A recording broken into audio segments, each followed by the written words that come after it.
नाजरीन आदाब नमस्कार, मैं सिराज अहमद अंसारी। नाजरीन, हम अक्सर बेशतर मशहूर मारूफ शुअरा व अदबा या साहित्यकारों के मुताल्लिक सुनते आए हैं कि फ़लाँ शायर व अदीब को बचपन से पढ़ने लिखने का शौक़ था।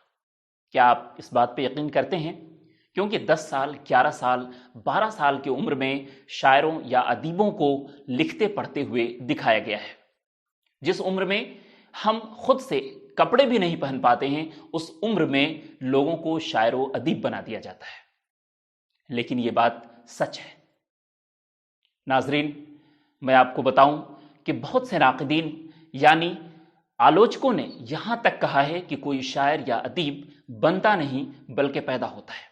मैं इस बात को यूं समझाऊं कि अल्लामा इकबाल ने 1895 में 16-17 साल की उम्र में जब लाहौर की किसी मुशायरे में अपनी गज़ल का ये शेर मोती समझ के शाने करीमी ने चुन लिए, कतरे जो थे मेरे अर्क़े इन्फाल के, पढ़ा तो पूरी महफिल में हलचल मच गई। यानी मैं कहना ये चाहता हूँ कि गालिब, मीर, सौदा, फैज़, फिराक या निराला, दुष्यंत कुमार या महाकवि दिनकर हों, इन्होंने अपने अदबी सफ़र की शुरुआत बचपन यानी कम उम्री से की है। इसी तरह का एक मुस्तक़बिल का यानी भविष्य का रोशन सितारा मेरे साथ मौजूद है। उससे मुलाकात से पहले मैं आपसे गुजारिश करूंगा कि आप ये वीडियो मुकम्मल तौर पर यानी पूरा देखें, और अगर अब तक आपने हमारे चैनल को सब्सक्राइब नहीं किया है तो सब्सक्राइब कर लें, और अगर वीडियो पसंद आए तो लाइक और शेयर भी करें, और अपने नेक मशवरात से हमें नवाजना न भूलें। इस खास मुलाकात में नाज़रीन हमारे साथ शाश्वत मौजूद हैं। शाश्वत, इस खास मुलाकात में आपका खैर मकदम है। धन्यवाद। शाश्वत, मैं सबसे पहले ये जानना चाहूँगा कि आपके नाम का मतलब क्या है? जी, मेरे नाम का मतलब इनफाइनाइट है। इनफाइनाइट मतलब अनंत, जिसका कोई अंत ना हो। अच्छा, जिसका कोई अंत ना हो, बिल्कुल जो आखिरी वक्त तक या मतलब हमेशा रहने वाली कोई चीज। अच्छा, नाज़रीन मैं आपको बताऊं कि अनंत का मतलब ये है दायमी, जो चीज हमेशा रहने वाली है। और हम ये दुआ करते हैं कि अनंत बहैसियत कवि, शायर पूरी दुनिया में जब तक दुनिया बाकी रहे तब तक इनका नाम रोशन रहे, और हम इसी दुआ के साथ अपनी बात को आगे बढ़ाते हैं। शाश्वत, ये बताएं कि आपको शायरी या ये कहें कि कविताएं लिखने का शौक कब पैदा हुआ?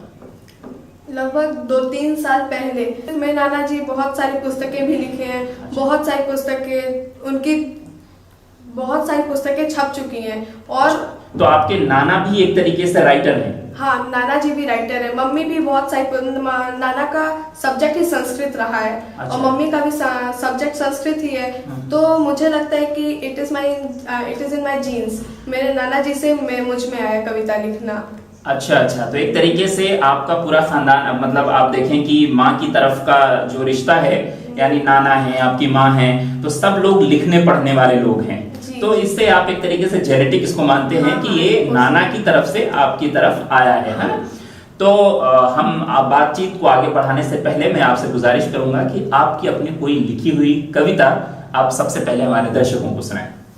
जी, क्यों नहीं। मेरी एक कविता है बाल मजदूरी पे, जो कि मैंने लगभग 1 साल पहले लिखी थी, 12 साल पे। तो अभी आपकी उम्र 13 साल है। जी, 13 नाज़रीन, साल। क्या बात है, ये अभी 13 साल के शायर हैं, कह लीजिए कि कवि हैं, और इनको लिखने पढ़ने का बहुत शौक है। और हालांकि आप वैसे किस क्लास में पढ़ते हैं शाश्वत? 9th के स्टूडेंट हैं आप, और अभी से ये कविताएं। नाज़रीन, मैं सबसे पहले मैं कहना ये चाहूँगा कि वो चांद है तो अक्स भी पानी में आएगा, वो चांद है तो अक्स भी पानी में आएगा, किरदार खुद भर के कहानी में आएगा, मुझे बताने की ज़रूरत नहीं है। शाश्वत के आप नज़में सुने और तयन करें कि शाश्वत की नज़में कैसी हैं, और फ्यूचर में इनका मकाम क्या होगा, और इनका अदबी सफ़र कहाँ तक पहुँचेगा। शाश्वत जी, प्लीज़। जी, बाल मजदूरी पे मैंने कविता लिखी थी। ये कविता मैंने ऐसे लिखी कि मैंने रोड साइड पे बहुत सारे बच्चे मजदूरी करते हुए दिखते हैं, जो कि एकदम कानूनी गलत है, कानूनी तौर पे। तो मैंने उसी इंसिडेंट को देख के कविता लिखी है।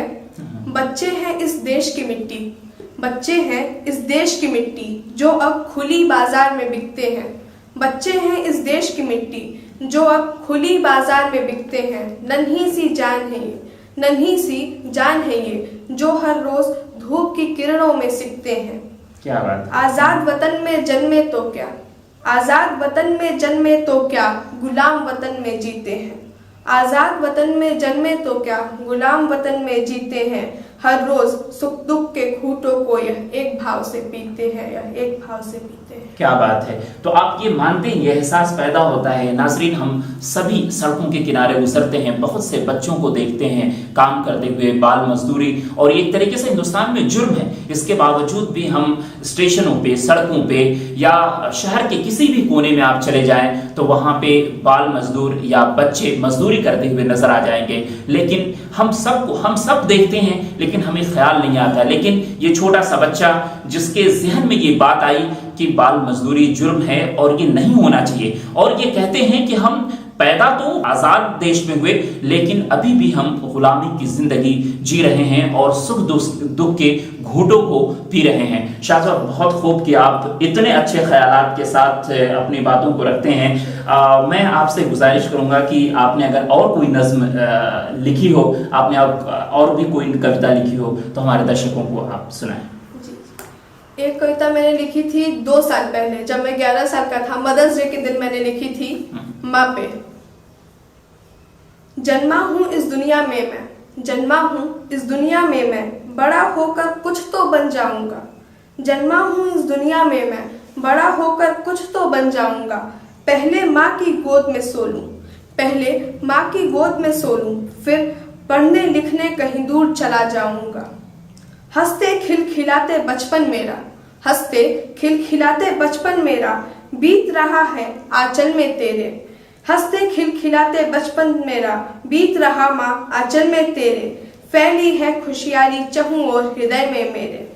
रोते वक्त जो रोए, रोते वक्त जो रोए, हंसते वक्त हंसे, ऐसी है मेरी प्यारी माँ, मेरी प्यारी प्यारी माँ।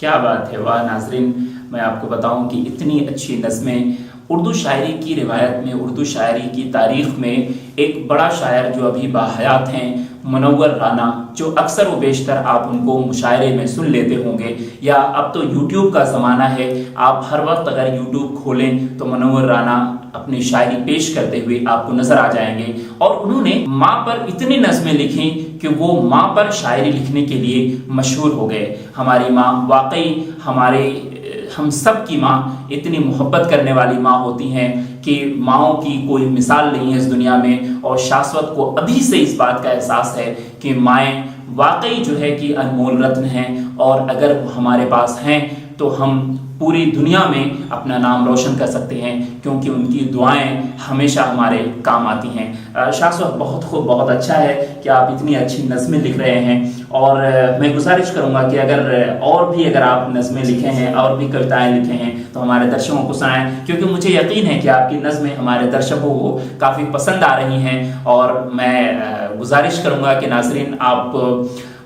को अगर ये वीडियो पसंद आया हो, अगर शाश्वत की नज़में पसंद आ रही हों, कविताएं पसंद आ रही हों, तो आप इन्हें बतौर दुआ कमेंट बॉक्स में ज़रूर एक शब्द और एक जुमला लिख करके इनकी हौसला अफजाई करें। शाश्वत, प्लीज़ आगे अपनी कोई नज़्म हो तो आप उसे सुनाएं। एक और कविता है जो दिवाली पे मैंने लिखी। अभी कुछ ही दिन पहले दिवाली थी, बहुत पटाखे वहाँ पे जल रहे थे।